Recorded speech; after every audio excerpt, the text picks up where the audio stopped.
ಆತ್ಮೀಯ ಬಂಧುಗಳೇ, ಶ್ರೀಮದ್ ಭಾಗವತಂ ಸ್ಕಂದ 3 ಭಾಗ 2 ಅಧ್ಯಾಯ 20 ಮೈತ್ರೇಯ ವಿದುರ ಸಂವಾದ. ಇದರಿಂದ 2 ಶ್ಲೋಕಗಳನ್ನು ತಿಳ್ಕೊಳ್ಳೋಣ. ಶ್ಲೋಕ 6. ತಾ ನ ಕೀರ್ತಯ ಭದ್ರಂತೆ ಕೀರ್ತನ್ಯೋದಾರಕರ್ಮಣಃ ರಸಜ್ಞಕೋನು ತೃಪ್ಯೇತ ಹರಿಲೀಲಾಮೃತಂ ಪಿಬನ್. ಅನುವಾದ. ಓ ಸೂತ ಮುನಿಗಳೇ, ನಿಮಗೆ ಒಳ್ಳೆಯ ಅದೃಷ್ಟ ಕೂಡಿ ಬರಲಿ. ಔದಾರ್ಯದಿಂದ ಕೂಡಿದ ಮತ್ತು ಸ್ತುತ್ಯರ್ಹವಾದ ಭಗವಂತನ ಕಾರ್ಯ ಚಟುವಟಿಕೆಗಳನ್ನು ಕುರಿತು ದಯವಿಟ್ಟು ಹೇಳಿರಿ. ಭಗವಂತನ ಮಧುರ ಲೀಲೆಗಳನ್ನು ಕೇಳಿ ತಿಳಿಯುವುದರಿಂದ ಯಾವ ಬಗೆಯ ಭಕ್ತನು ಸಂತೃಪ್ತಿ ಹೊಂದುತ್ತಾನೆ. ಶ್ಲೋಕ 7. ಏವಮುಗ್ರಶ್ರವಾ ಪೃಷ್ಠ ಋಷಿಭಿರ್ನೈಮಿಷಾಯನೈಃ ಭಗವತ್ಯರ್ಪಿತಾಧ್ಯಾತ್ಮಸ್ಥಾನಾಃ ಶ್ರೂಯತಾಮಿತಿ. ಅನುವಾದ. ರೋಮಹರ್ಷಣನ ಮಗನಾದ ಸೂತ ಮುನಿಗಳು ಭಗವಂತನ ದಿವ್ಯ ಲೀಲೆಗಳಲ್ಲಿ ಮನಸ್ಸನ್ನು ಮಗ್ನಗೊಳಿಸಿದ್ದರು. ನೈಮಿಷಾರಣ್ಯದ ಮಹರ್ಷಿಗಳು ಕೇಳಲಾಗಿ ಅವರು ಹೀಗೆ ಹೇಳಿದರು. ಈಗ ನಾನು ಹೇಳುವುದನ್ನು ದಯವಿಟ್ಟು ಕೇಳಿ. ಇವು ಶ್ಲೋಕಗಳು ಮತ್ತು ಅವುಗಳ ಅನುವಾದ. ಈಗ ಭಾವಾರ್ಥದ ಮೂಲಕ ನಾವು ಇದರ ಅರ್ಥವನ್ನು ತಿಳ್ಕೊಳ್ಳೋದಕ್ಕೆ ಪ್ರಯತ್ನ ಮಾಡೋಣ. ಓದ ಭಾಗದಲ್ಲಿ ನಾವೇನು ತಿಳ್ಕೊಂಡ್ವಿ? ಶೌನಕರು ವಿದುರ ಮತ್ತು ಮೈತ್ರೇಯರ ನಡುವೆ ನಡೆದಂಥ ಸಂಭಾಷಣೆಯ ಬಗ್ಗೆ ವಿಚಾರಿಸಿದ್ರು. ಭಗವಂತನ ನಿಷ್ಕಳಂಕ ಲೀಲೆಯ ಕಥೆಗಳು ಅನೇಕ ಇರಬಹುದು, ಆದರೆ ಅಂಥ ಕಥೆಗಳನ್ನು ಕೇಳೋದು ಅಂತಂದರೆ ಗಂಗಾ ನದಿಯಲ್ಲಿ ಸ್ನಾನ ಮಾಡಿದ ಹಾಗೇನೆ. ಯಾಕೆ ಅಂತಂದರೆ ಅದರಿಂದ ಏನಾಗುತ್ತೆ, ಒಬ್ಬ ತನ್ನೆಲ್ಲ ಪಾಪ ಫಲಗಳಿಂದ ಮುಕ್ತನಾಗ್ತಾನೆ ಅನ್ನೋದನ್ನ ತಿಳ್ಕೊಂಡ್ವಿ. ಈಗ ಈ ಶ್ಲೋಕದಲ್ಲಿ ಹೇಳ್ತಾ ಇದ್ದಾರೆ, ಓ ಸೂತ ಮುನಿಗಳೇ, ನಿಮಗೆ ಒಳ್ಳೆ ಅದೃಷ್ಟ ಕೂಡು ಬರಲಿ, ಅಂದರೆ ನಿಮಗೆ ಒಳ್ಳೇದಾಗಲಿ ಅಂತ ಅಂದ್ಬಿಟ್ಟು. ಆಮೇಲೆ ಔದಾರ್ಯದಿಂದ ಕೂಡಿರುವಂತಹ ಮತ್ತು ಸ್ತುತ್ಯರ್ಹವಾದ, ಅಂದರೆ ಸ್ತುತಿ ಮಾಡೋದಕ್ಕೆ ಯೋಗ್ಯವಾಗಿರುವಂತಹ, ಅಂದರೆ ಹೇಳೋದಕ್ಕೆ ಯೋಗ್ಯವಾಗಿರುವಂತಹ ಆ ಭಗವಂತನ ಕಾರ್ಯ ಚಟುವಟಿಕೆಗಳನ್ನು ದಯವಿಟ್ಟು ನನಗೆ ಹೇಳಿ ಅಂತಂದ್ಬಿಟ್ಟು ಕೇಳ್ತಾರೆ. ಭಗವಂತನ ಈ ರೀತಿಯ ಮಧುರ ಲೀಲೆಗಳನ್ನು ಕೇಳಿ ತಿಳ್ಕೊಳ್ಳೋದ್ರಿಂದ ಯಾವ ರೀತಿಯ ಭಕ್ತರು ಸಂತೃಪ್ತಿಯನ್ನು ಹೊಂದುತ್ತಾರೆ. ಭಕ್ತರಲ್ಲೂ ಕೂಡ ಬೇಕಾದಷ್ಟು ವಿಧಗಳಿದೆ, ಅಂದರೆ ಸ್ಟೇಜಸ್ ಇರುತ್ತೆ.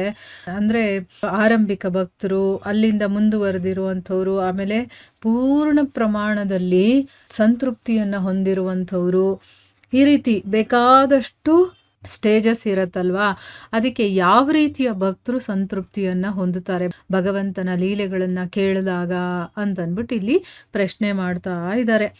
ಭಾವಾರ್ಥದಲ್ಲಿ ಗುರುಗಳೇನು ಹೇಳಿದ್ದಾರೆ ಅಂತ ತಿಳ್ಕೊಳ್ಳೋಣ. ದಿವ್ಯ ನೆಲೆಯಲ್ಲಿ ಸದಾ ಘಟಿಸುವ ಭಗವಂತನ ಲೀಲೆಗಳ ಕಥನವನ್ನು ಭಕ್ತರು ಸಕಲ ಗೌರವಗಳಿಂದ ಸ್ವೀಕರಿಸಬೇಕು. ವಾಸ್ತವವಾಗಿ ಯಾರು ದಿವ್ಯ ನೆಲೆಯಲ್ಲಿ ಇರುತ್ತಾರೋ ಅಂತಹವರು ಭಗವಂತನ ಲೀಲಾ ವಿನೋದಗಳ ನಿರಂತರ ಕಥನದಿಂದ ಎಂದಿಗೂ ಬೇಸರಗೊಳ್ಳುವುದಿಲ್ಲ.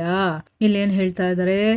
ಭಗವಂತನ ಲೀಲೆಗಳೆಲ್ಲ ದಿವ್ಯ ನೆಲೆಯಲ್ಲಿ ಯಾವಾಗಲೂ ಘಟಿಸ್ತಾ ಇರತ್ತೆ.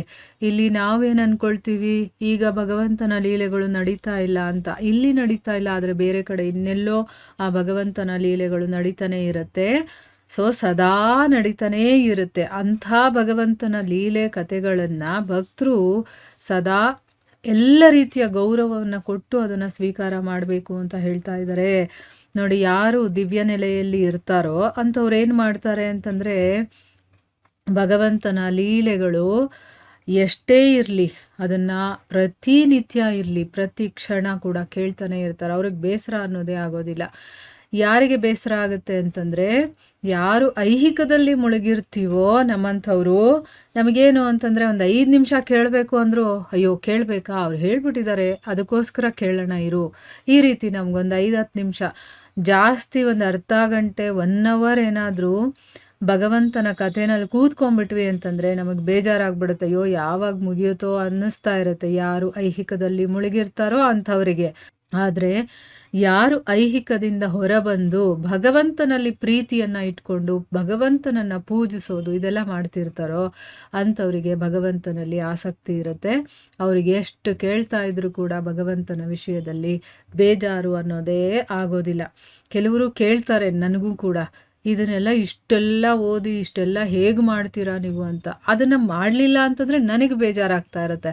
ಅಯ್ಯೋ ಇವತ್ತು ನಾನು ಏನು ಓದೇ ಇಲ್ವಲ್ಲ, ಅಥವಾ ಭಗವಂತನ ವಿಚಾರಗಳಲ್ಲಿ ನಾನು ತೊಡಗಿಲ್ವಲ್ಲ ಅಂತ ನನಗೆ ಅನ್ನಿಸ್ತಾ ಇರುತ್ತೆ.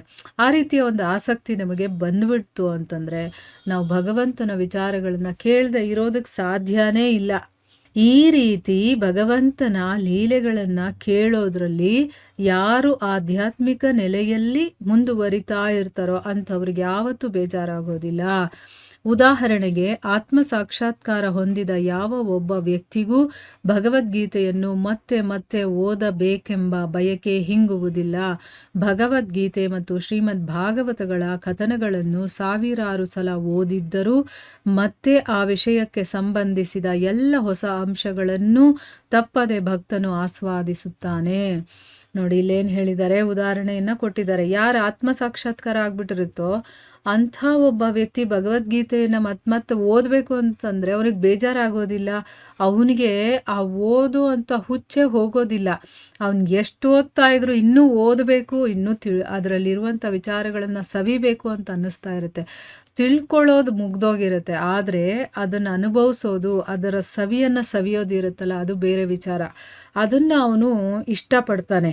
ಭಗವದ್ಗೀತೆ ಆಗಿರ್ಬೋದು, ಭಾಗವತ ಆಗಿರ್ಬೋದು, 1000 ಸಲ ಓದ್ತಾ ಇದ್ರೂ ಕೂಡ ಆ ವಿಷಯಕ್ಕೆ ಸಂಬಂಧಿಸಿದಂತಹ ಇನ್ನೂ ಒಂದು ಸರಿ ಓದಿದಾಗ ಒಂದು ಅರ್ಥ ಆದರೆ ಇನ್ನೊಂದು ಸರಿ ಓದಿದಾಗ ಇನ್ನೊಂದು ರೀತಿ ನಮಗೆ ಅದರಲ್ಲಿ ಏನೋ ಒಂದು ವಿಷಯಗಳು ಗೊತ್ತಾಗುತ್ತೆ. ಅದು ನಮ್ಮ ಮನಸ್ಸಿಗೆ ಹಿತ ಅನಿಸುತ್ತೆ. ಅಯ್ಯೋ ಇದು ನನಗೆ ಗೊತ್ತೇ ಇರಲಿಲ್ಲ, ಈಗ ಗೊತ್ತಾಯ್ತಲ್ಲ ಅಂತಂದ್ಬಿಟ್ಟು. ಅದಕ್ಕೆ ಭಕ್ತ ಯಾವಾಗಲೂ ಅದನ್ನು ತಪ್ಪದೆ ಆಸ್ವಾದಿಸ್ತಾನೆ. ಇದಕ್ಕೆ ನನಗೊಂದು ಘಟನೆ ನೆನಪಾಗ್ತಾ ಇದೆ. ಏನು ಅಂತಂದರೆ, ಒಬ್ಬ ಮೊಮ್ಮಗ ಏನು ಮಾಡ್ತಾನೆ, ತನ್ನ ತಾತ ಭಗವದ್ಗೀತೆಯನ್ನು ಓದ್ತಾ ಇರೋದನ್ನ ನೋಡಿ ಕೇಳ್ತಾನೆ, ತಾತ ಎಷ್ಟು ವರ್ಷದಿಂದ ನಾನು ನೋಡ್ತಾ ಇದ್ದೀನಿ, ಪ್ರತಿನಿತ್ಯ ನೀವು ಅದೇ ಪುಸ್ತಕನ ಹಿಡ್ಕೊಂಡು ಓದ್ತಾ ಇರ್ತೀರಲ್ವಾ, ಓದಿದ್ದೇ ಓದ್ತಾ ಇರ್ತೀರಾ, ನಿಮಗೆ ಬೇಜಾರಾಗೋದಿಲ್ವಾ ಅಂತಂದ್ಬಿಟ್ಟು. ಯಾಕೆ ಓದ್ತೀರಾ ಇಷ್ಟೊಂದು ಇದನ್ನು ಅಂತ ಕೇಳ್ತಾನೆ. ಅದಕ್ಕೆ ತಾತ ಏನು ಮಾಡ್ತಾರೆ, ಇವನಿಗೆ ಪ್ರಾಕ್ಟಿಕಲ್ ಆಗಿ ಇವನಿಗೆ ಆನ್ಸರ್ ಕೊಡಬೇಕು ಅಂತಂದ್ಬಿಟ್ಟು, ನಿನಗೆ ಇದಕ್ಕೆ ಉತ್ತರವನ್ನು ನಾನು ಕೊಡ್ತೀನಿ, ಮೊದಲು ಅಲ್ಲಿ ಇದ್ದಲು ತುಂಬಿರುವಂಥ ಒಂದು ಬುಟ್ಟಿ ಇದೆಯಲ್ಲ ಅದನ್ನು ತಗೊಂಡು ಬಾ ಅಂತ ಹೇಳ್ತಾರೆ. ಆ ಇದ್ದಲು ತುಂಬಿ ಇಡುವಂಥ ಬುಟ್ಟಿ, ಅದು ಇದ್ದಲಿರೋದಿಲ್ಲ ಅದರಲ್ಲಿ, ಆದರೆ ಅದರದ್ದು ಕಲೆ ಕಪ್ಪಾಗ್ಬಿಟ್ಟಿರುತ್ತೆ, ಅದನ್ನು ತೊಗೊಂಡು ಬಾ ಅಂತ ಹೇಳ್ತಾರೆ. ಅವನು ತೊಗೊಂಡ್ಬರ್ತಾನೆ. ಈಗ ಇದನ್ನು ಹತ್ತಿರದಲ್ಲೇ ಒಂದು ಕೊಳ ಇರುತ್ತೆ, ಅಲ್ಲಿಗೆ ಹೋಗಿ ನೀನು ಈ ಬುಟ್ಟಿಯಲ್ಲಿ ನೀರು ತುಂಬಿಸ್ಕೊಂಡು ಬಂದು ಈ ಬಕೆಟಲ್ಲಿ ತುಂಬಿಸು ಅಂತ ಹೇಳ್ತಾರೆ. ಆಯಿತು. ಆ ಹುಡುಗ ಏನು ಮಾಡ್ತಾನೆ, ಆ ಬುಟ್ಟಿನ ತೊಗೊಂಡೋಗಿ ನೀರಲ್ಲಿ ಅಜ್ಜುತ್ತಾನೆ, ಮತ್ತೆ ಎತ್ತುತ್ತಾನೆ. ತೊಗೊಂಡು ಬರೋಷ್ಟರಲ್ಲಿ ಅದರಲ್ಲಿ ನೀರೇ ಇರೋದಿಲ್ಲ. ಈಗ ಬುಟ್ಟಿನಲ್ಲಿ ನೀರೇನಾದರೂ ತುಂಬುತ್ತಾ?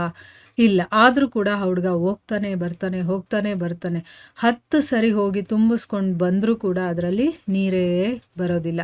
ಆವಾಗ ತಾತನಿಗೆ ಹೇಳ್ತಾನೆ, ತಾತ ನೀವೇನು ಹಿಂಗೆ ಹೇಳ್ಬಿಡ್ರಿ, ನೋಡಿ ಇದರಲ್ಲಿ ನೀರು ತುಂಬಿಸೋಕ್ಕೆ ಆಗ್ತಾ ಇಲ್ಲ ನನಗೆ, ಇದು ನೀರೆಲ್ಲ ಹರಿದು ಹೋಗ್ಬಿಡ್ತಾ ಇದೆ ಅಂತಂದಾಗ, ಹೌದಪ್ಪ ಅದರಲ್ಲಿ ನೀರು ತುಂಬಿಸೋದಕ್ಕೆ ಸಾಧ್ಯ ಇಲ್ಲ, ಆದರೆ ನೀನು ಅದನ್ನು ಮೊದಲು ತೊಗೊಂಡು ಹೋದ್ಯಲ್ಲ ಅವಾಗ ಹೇಗಿತ್ತು ಅಂತ ಕೇಳ್ತಾರೆ. ಕಪ್ಪಾಗಿತ್ತು. ಈಗ ಹೇಗಿದೆ?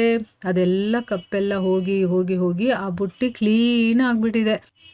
ಆವಾಗ ಹೇಳ್ತಾರೆ, ನೋಡಿದ್ಯಾ, ನೀನು ತೊಗೊಂಡು ಹೋದಾಗ ಅದು ಕಪ್ಪಾಗಿತ್ತು, ಆದರೆ ನೀರಲ್ಲಿ ಅದ್ದಿ ಏನಾಯಿತು, ಅದು ಕ್ಲೀನಾಗಿ ಈಗ ಆ ಬುಟ್ಟಿಯ ಮೊದಲನೇ ಬಣ್ಣ ಹೇಗಿತ್ತೋ ಅದು ಅಷ್ಟು ಕ್ಲೀನಾಗಿ ಶುದ್ಧವಾಗಿದೆಯಲ್ಲ. ಅದೇ ರೀತಿಯೇ ಭಗವದ್ಗೀತೆ ಅನ್ನೋದು ನಮ್ಮ ತಲೆಯಲ್ಲಿ ಬೇಕಾದಷ್ಟು ಕಲ್ಮಶಗಳಿರುತ್ತೆ. ಪ್ರತಿನಿತ್ಯ ಅದನ್ನು ಓದೋದ್ರಿಂದ, ಅದನ್ನು ತಿಳ್ಕೊಳ್ಳೋದ್ರಿಂದ, ಕೇಳೋದ್ರಿಂದ ಏನಾಗುತ್ತೆ ಅಂತಂದರೆ ನಮ್ಮ ತಲೆಯಲ್ಲಿರುವಂಥ ಕಲ್ಮಶಗಳೆಲ್ಲ ತೊಳ್ಕೊಂಡು ಹೋಗ್ತಾ ಇರುತ್ತೆ.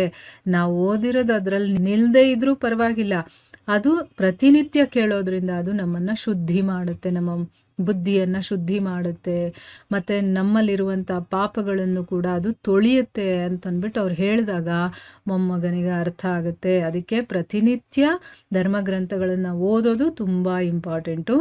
ಮುಂದಿನ ಶ್ಲೋಕದಲ್ಲಿ ಹೇಳ್ತಾರೆ, ರೋಮಹರ್ಷಣನ ಮಗನಾದಂತಹ ಸೂತಮುನಿಗಳು ಆ ಭಗವಂತನ ದಿವ್ಯಲೀಲೆಗಳಲ್ಲಿ ಮನಸ್ಸನ್ನು ಮಗ್ನಗೊಳಿಸಿದ್ರು. ಈಗ ಇವರು ಕೇಳ್ತಾ ಇರುವ ವಿಚಾರದಿಂದ ಅವ್ರಿಗೆ ಆ ಲೀಲೆಗಳೆಲ್ಲ ಅವ್ರಿಗೆ ನೆನಪಾಗಿ ಮನಸ್ಸನ್ನು ಅದರಲ್ಲೇ ಇಟ್ಟಿದ್ದಾರೆ. ನೈಮಿಷಾರಣ್ಯದ ಮಹರ್ಷಿಗಳು ಕೇಳಿದ್ರಲ್ಲ, ಅದಕ್ಕೆ ಅವ್ರು ಹೀಗೆ ಹೇಳ್ತಾರೆ, ಈಗ ನಾನು ಹೇಳೋದನ್ನು ನೀವು ದಯವಿಟ್ಟು ಗಮನ ಇಟ್ಟು ಕೇಳಿ ಅಂತ. ಈಗ ಭಗವಂತನ ವಿಚಾರಗಳನ್ನು ಹೇಳಿ ಅಂತ ಅವ್ರು ಕೇಳಿದ್ದಕ್ಕೆ ಇವ್ರಿಗೂ ಕೂಡ ಆಸಕ್ತಿ, ಯಾಕಂದರೆ ಭಕ್ತರಿಗೆ ಭಗವಂತನ ವಿಚಾರವನ್ನು ಬಿಟ್ಟರೆ ಬೇರೆ ಯಾವುದರಲ್ಲೂ ಆಸಕ್ತಿ ಇರೋದಿಲ್ಲ. ಸೊ ಇಲ್ಲಿ ಕೇಳೋರು ಕೂಡ ತುಂಬ ಇಂಪಾರ್ಟೆಂಟ್ ಆಗ್ತಾರೆ. ಕೇಳೋರು ಇಂಟ್ರೆಸ್ಟ್ ಆಗಿ ಇದ್ದಾಗ ಹೇಳೋರ್ಗೂ ಕೂಡ ಆಸಕ್ತಿ ಬರುತ್ತೆ, ಆಯಿತಾ. ಇಲ್ಲಿ ನೈಮಿಷಾರಣ್ಯದ ಮಹರ್ಷಿಗಳೆಲ್ಲ ಕೇಳಿದ್ರಲ್ಲ, ಅದಕ್ಕೋಸ್ಕರ ಈಗ ನಾನು ಹೇಳ್ತೀನಿ, ನೀವು ಇದನ್ನು ಗಮನ ಇಟ್ಟು ಕೇಳಿ ಅಂತ ಹೇಳ್ತಾ ಇದ್ದಾರೆ. ಸೊ ಅವರು ಮುಖಾಂತರ ನಮಗೆ ಹೇಳ್ತಾ ಇದ್ದಾರೆ ಗಮನ ಇಟ್ಟು ಇದನ್ನು ಕೇಳಿಸ್ಕೊಳ್ಳಿ ಅಂತ. ಯಾಕಂದರೆ ಭಕ್ತಿ ಮಾರ್ಗಕ್ಕೆ ಏನೇನು ಬೇಕೋ ಅದೆಲ್ಲವೂ ನಮಗೆ ಈ ಭಾಗವತದಿಂದ ನಮಗೆ ಸಿಗುತ್ತೆ. ಅದರಿಂದನೇ ನಾವು ಇನ್ಮೇಲೆ ತುಂಬ ಗಮನ ಇಟ್ಟು ಕೇಳೋದನ್ನು ಕಲ್ತ್ಕೋಬೇಕು. ಆಮೇಲೆ ಅದಕ್ಕೆ ಪ್ರಯತ್ನ ಕೂಡ ಮಾಡಬೇಕು ಅಂತ ಹೇಳ್ತಾ ಇಲ್ಲಿಗೆ ನಾವು ನಿಲ್ಲಿಸೋಣ. ಹರೇ ಕೃಷ್ಣ.